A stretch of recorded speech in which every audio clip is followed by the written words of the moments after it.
Before China and the United States became rivals locked in a global power struggle, there was a time when they stood together as unlikely allies in the face of a brutal war. It was the early 1940s. China was under siege. Japanese forces had launched a full-scale invasion, sweeping through cities, burning villages, and bombing civilian targets without mercy. Millions of Chinese lives were lost. The country was broken, its military stretched thin, its people exhausted.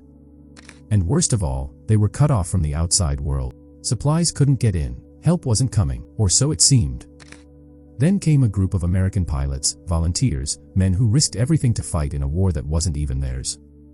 They called themselves the Flying Tigers. They flew into one of the most dangerous combat zones on Earth. The skies over China weren't just filled with Japanese warplanes, they were filled with deadly obstacles. Mountains as high as 15,000 feet, unpredictable storms, and outdated maps made navigation almost impossible. Engine failures were common. Planes went down. Many pilots never made it back. Flying over the Himalayas, known as the Hump, was a death sentence for some. But they flew anyway. They flew to protect Chinese cities from Japanese bombing raids. They flew to destroy enemy airfields and supply lines. They flew to rescue civilians, drop food, and fight back when hope seemed lost. And when they soared overhead, with the iconic shark mouths painted on their fighter planes, Chinese villagers would cheer. Because they knew they weren't alone. These American soldiers became more than just allies. They became heroes. Symbols of resistance. And decades later, many Chinese still remember their bravery. This is a story history books often ignore, the story of how the United States once stood with China, not as enemies, but as brothers in arms. A story of courage, sacrifice, and the incredible bond forged in the skies above a war-torn land.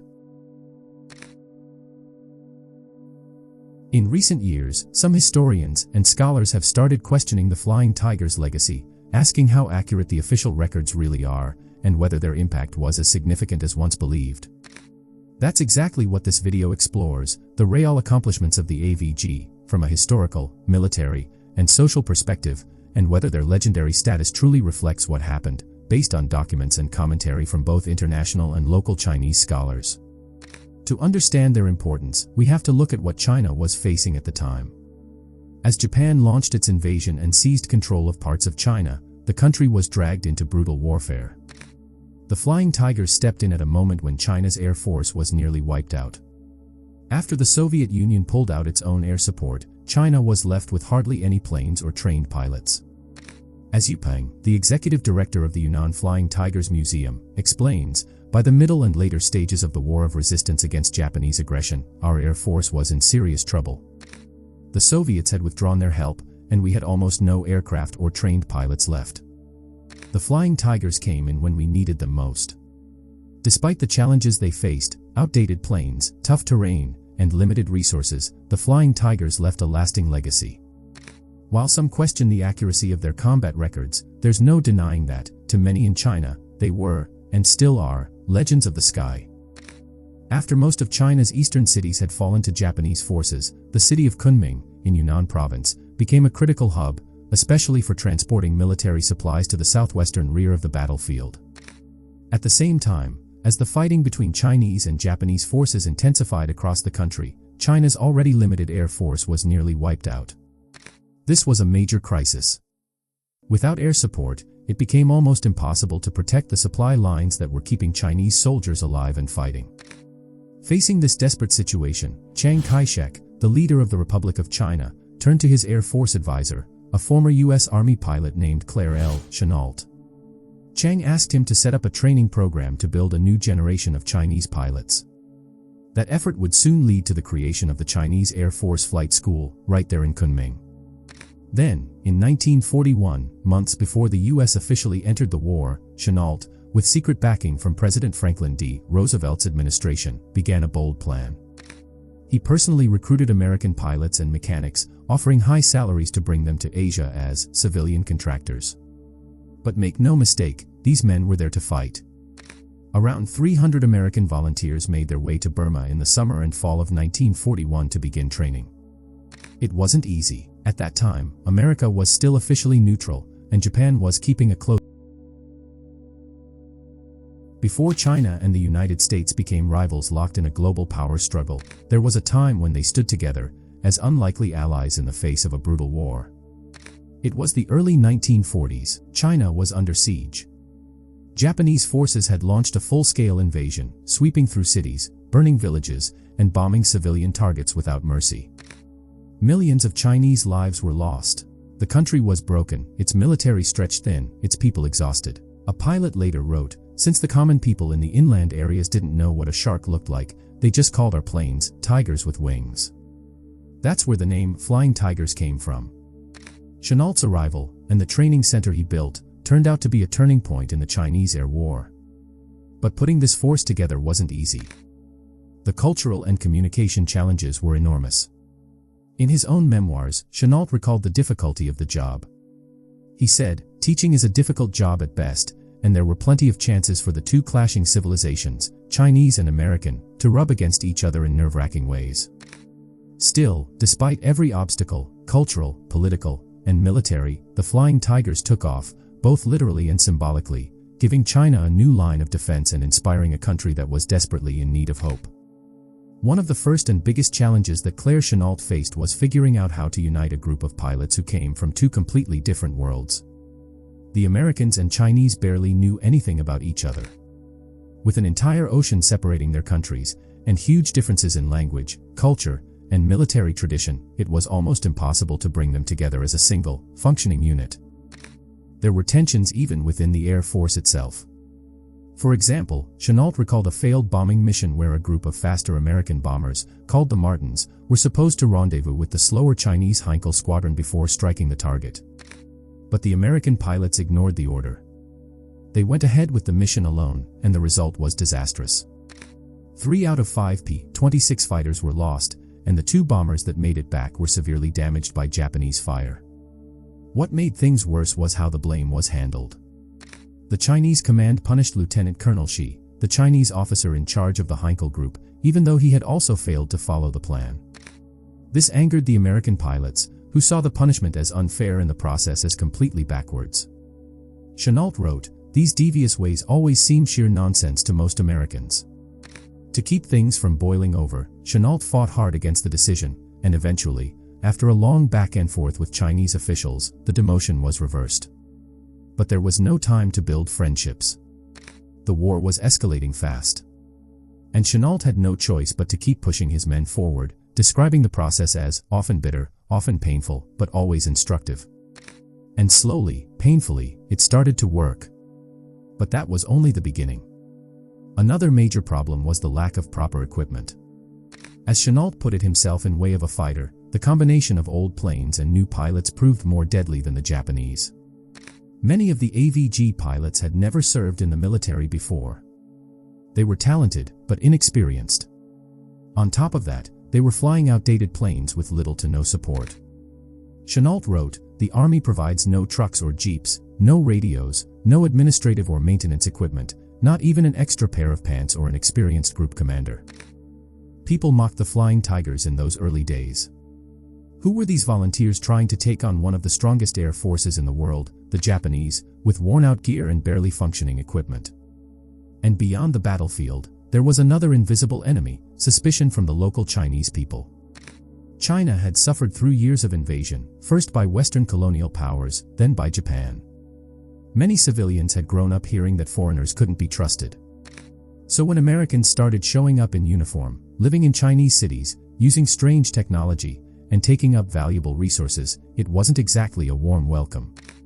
Locals didn't know if these foreigners were friends or more occupiers. When things went wrong, foreign advisors were often the first to be blamed. TV Sung, a key official in the Chongqing government, once complained, "They blame me for bringing in foreign advisors." But these irrigation ditches were built 700 years ago by Arab engineers from Palmyra. The mistrust ran deep. It wasn't just a political issue, it was emotional, historical, and personal. And it made it even harder for the Flying Tigers to do their job. To make matters worse, communication with the locals was a daily struggle. Most civilians in Yunnan were rural peasants with little to no education, especially in foreign languages. Many didn't understand why wires were strung across their land, or what these aircraft really meant. Some villagers would cut and steal military communication wires, either to sell the copper or simply because they didn't understand their importance. As John M. Williams, a member of the AVG, wrote, that two-strand communications wire was being cut and stolen almost every night. We caught 21 of these wire-cutting thieves. The combination of poverty, isolation, and language barriers made trust incredibly difficult to build. Even the American pilots struggled with adapting to life in China. In A Flying Tiger's diary, pilot Charles R. Bond talked about how sick he felt during a welcome dinner. "I actually thought I would throw up after drinking that rice wine," he wrote. "And when I found chicken feet in one of the dishes, that was it." These were young men from small American towns, suddenly dropped into a country that was completely foreign to them, in the middle of a war. But despite all of these challenges, culture clashes, broken equipment, miscommunications, and mutual distrust, the AVG slowly began to prove itself.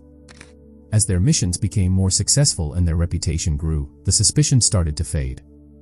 Chinese civilians began to see the Flying Tigers not as invaders, but as defenders, risking their lives to push back the Japanese and protect Chinese skies. When the American pilots of the Flying Tigers first arrived in Kunming, everything felt unfamiliar and, frankly, uncomfortable. The food was strange and hard to accept for most of them. On top of that, the cold, damp Kunming winter left many pilots sick in bed with colds and sinus infections. There wasn't enough medicine, proper heating, or living conditions to help them recover, and that seriously affected their ability to fly and fight.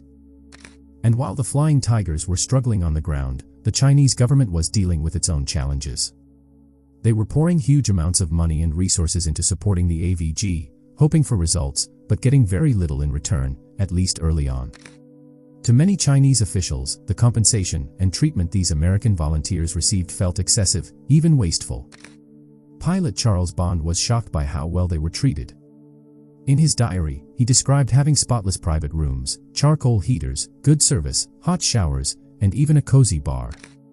It was a far cry from the hardship most Chinese citizens were enduring at the time. Chiang Kai-shek had ordered that the AVG be given the best possible living conditions. But that decision created serious pressure on Kunming's local government. Chinese scholar Yang Shi later wrote that every head of cattle in Kunming was butchered just to meet the American pilots' meat standards. When they ran out of cattle, the city switched to buffalo, and then even yak meat, just to keep up. This happened while the country was under attack, and the government was nearly bankrupt. To many people, it felt unfair. Foreign soldiers were being treated like royalty, while Chinese people, including their own pilots, were barely getting by. American AVG members were paid as much as $750 per month, while Chinese pilots earned around $200. Even more shocking, American pilots were paid a $500 bonus every time they shot down a Japanese plane. It's not hard to see why many viewed this pay gap as discriminatory, even racist, especially in a country already struggling to keep its military afloat. Chenault himself admitted that the AVG cost the Chinese government over $8 million, about $3 million on wages and expenses, and another $5 million for aircraft and gear. That number far exceeded the original budget. So it's not surprising that some Chinese scholars, like Yang Shi, a pilot, later wrote, since the common people in the inland areas didn't know what a shark looked like, they just called our planes tigers with wings. That's where the name Flying Tigers came from. Chenault's arrival, and the training center he built, turned out to be a turning point in the Chinese Air War. But putting this force together wasn't easy. The cultural and communication challenges were enormous. In his own memoirs, Chenault recalled the difficulty of the job. He said, "Teaching is a difficult job at best, and there were plenty of chances for the two clashing civilizations, Chinese and American, to rub against each other in nerve-wracking ways." Still, despite every obstacle, cultural, political, and military, the Flying Tigers took off, both literally and symbolically, giving China a new line of defense and inspiring a country that was desperately in need of hope.